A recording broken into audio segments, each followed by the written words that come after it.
राधे राधे प्यारे भक्तों, आज मैं आपसे एक ऐसी बात करने आया हूं जो हर उस इंसान के दिल से जुड़ी है जो चुपचाप दर्द सह रहा है, जो रोज मुस्कुराने की कोशिश करता है लेकिन भीतर से थका हुआ है। मैं आपसे सीधे कहना चाहता हूं, धैर्य रखो, सब ठीक हो जाएगा। ये केवल एक वाक्य नहीं है, ये जीवन को संभालने का मंत्र है। जब हालात हमारे मन के अनुसार नहीं चलते, जब मेहनत करने के बाद भी परिणाम नजर नहीं आते, तब सबसे पहले हमारा धैर्य डगमगाने लगता है। और जिस दिन धैर्य टूटता है उसी दिन मन भी कमजोर हो जाता है। मैं आपसे कह रहा हूं भक्तों, समय किसी का मित्र या शत्रु नहीं होता, समय केवल सत्य का साथी होता है। जो आज तुम्हें कठिन लग रहा है वही अनुभव कल तुम्हें समझदार बनाएगा। समस्या ये नहीं है कि दुख क्यों आया, समस्या ये है कि दुख आते ही हम खुद को अकेला मान लेते हैं। यही सबसे बड़ा भ्रम है। जिस समय तुम्हें लगता है कि प्रभु तुम्हें भूल गए हैं, उसी समय वे तुम्हें भीतर से गढ़ रहे होते हैं। एक छोटी सी कहानी सुनो। एक कुम्हार मिट्टी से घड़ा बना रहा था। हर दिन वह मिट्टी को पटकता, गूंथता, घुमाता। किसी ने उससे पूछा, तुम मिट्टी को इतना कष्ट क्यों देते हो? कुम्हार मुस्कुराकर बोला, अगर मैं इसे अभी ना सहलाऊं, ना दबाऊं, ना घुमाऊं तो ये घड़ा कभी काम का नहीं बनेगा। भक्तों, जीवन भी कुम्हार की चाक जैसा है। जो दबाव आज तुम्हें तोड़ता हुआ लग रहा है वही तुम्हें सही आकार दे रहा है। अक्सर लोग मुझसे कहते हैं, मैं सही हूं, मेहनत भी करता हूं, फिर मेरे साथ ऐसा क्यों हो रहा है? तो मैं आपसे पूछता हूं, क्या हर सही चीज का फल तुरंत मिलता है? अगर हर चीज तुरंत मिलने लगे तो धैर्य का मूल्य ही क्या रह जाएगा?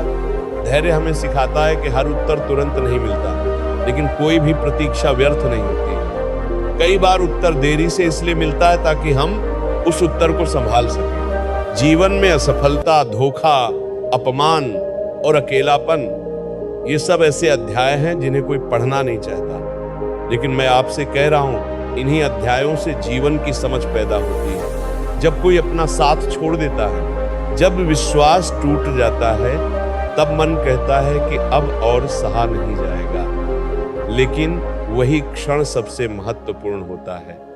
जो व्यक्ति उस समय शांत रहना सीख लेता है, वही आगे चलकर जीवन में स्थिरता प्राप्त करता है। तूफान हमेशा के लिए नहीं होते, वे आते हैं, हमें हमारी कमजोरी और ताकत दिखाते हैं और फिर चले जाते हैं। मैं आपसे साफ कह रहा हूं भक्तों, प्रभु देर करते हैं लेकिन कभी इनकार नहीं करते। कई बार वे तुम्हें वही नहीं देते जो तुम चाहते हो, बल्कि वह देते हैं जो तुम्हारे लिए आवश्यक होता है। और जो आवश्यक होता है वह अक्सर धैर्य की कसौटी पर उतरने के बाद ही मिलता है। अगर आज कुछ रुका हुआ है तो इसका अर्थ ये नहीं कि वो मिलेगा ही नहीं। इसका अर्थ ये है कि अभी तुम्हें थोड़ा और तैयार होना है। मन बहुत चंचल होता है, वो भविष्य का डर दिखाता है, असफलता का डर दिखाता है, लोगों की राय का डर दिखाता है। लेकिन मैं आपसे कह रहा हूं, आज में रहो। जो बीत गया वो शिक्षा था, जो आने वाला है वह प्रभु के हाथ में है। जो व्यक्ति धैर्य के साथ वर्तमान को स्वीकार कर लेता है, उसका भविष्य अपने आप सुरक्षित होने लगता है। एक बात हमेशा याद रखना, जो चीजें आसानी से मिल जाती हैं वे अक्सर आसानी से चली भी जाती हैं, लेकिन जो चीजें प्रतीक्षा और धैर्य के साथ मिलती हैं वे जीवन भर साथ निभाती हैं। रिश्ते हो, सफलता हो या आत्मशांति, हर गहरी और स्थायी चीज समय मांगती है। अगर आज तुम प्रतीक्षा में हो तो समझ लो कि कुछ मूल्यवान बनने की प्रक्रिया चल रही है। कई लोग कहते हैं, अब तो सब सह लिया, अब और नहीं। मैं आपसे कह रहा हूं भक्तों, यही वह मोड़ होता है जहां से जीवन बदलना शुरू करता है। जैसे रात सबसे अधिक अंधेरी होने के बाद ही सुबह आती है, वैसे ही जीवन की सबसे कठिन अवस्था के बाद ही समाधान का मार्ग खुलता है।